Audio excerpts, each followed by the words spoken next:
Vuani eng lamangin nge ronin von tan leitum zanina Hmangaihna Runthlak Hmangaihna mo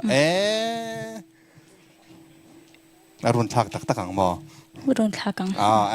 ai nom tu rang ai moi de han satele hello me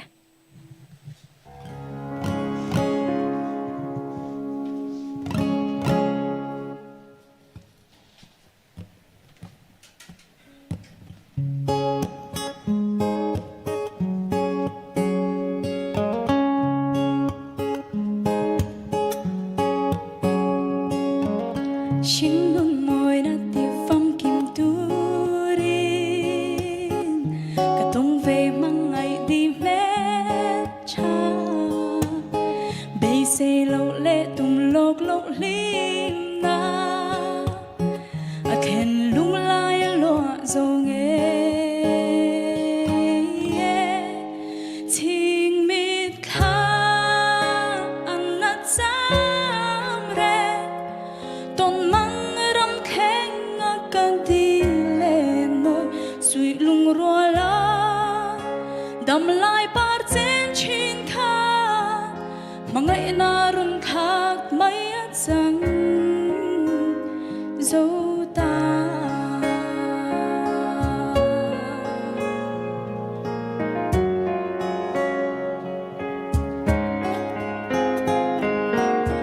ăn xôi mang ngày lim na par chu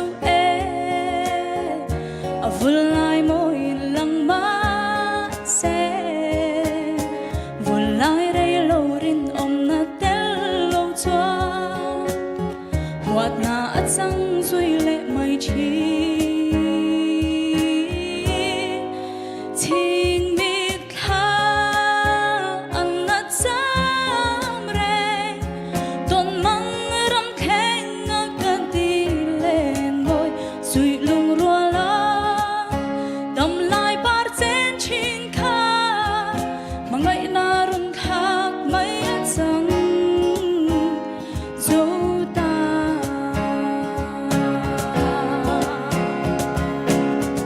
mà ngày na dù đến mình thua ra đó là sẽ lung mol hi wil ni kan nei thei lo an nang nghe mai mà sẽ rin om na der vanga nat non ka tum to lo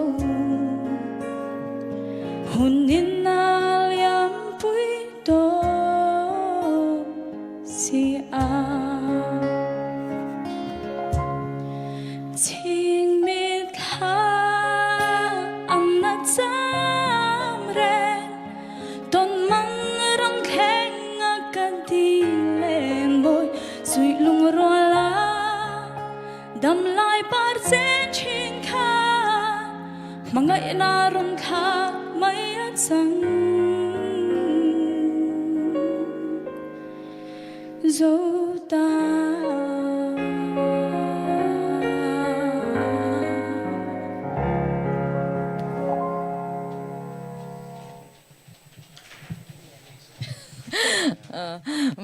ma van te ai ente nang ma khamo ala atirai musicians ten anon ti tir anon play chau tir intro ve a pechan pom nol ngal me khai cha kom ka in me eu lu to ka mo nang ma kha la nen khan nia karin lo de win zai nin chu tan ti zok te ang ni zan ang ka dul lo de lek ti zan nin chu ti de to pila ka du ain zan nin chi ron zai ngit lo riawa ma se I o shim mi chuanin I hey shad ring tur hi a omani I o a hian mo a fia fai moi te kha I nei tlat bok se Ivan nei ka tia nangma hian chu in zir na tur kha chu ale omani film khur na tur kha chu le omani Vuani nizan ai chuan ni ti thalo dewa ama ro chu top ten in vuan kai chho tur ang zinga hi chuan la tel thei don thaw mo ti ngai dan hi chu kan ya tlar khat che ni o hi chu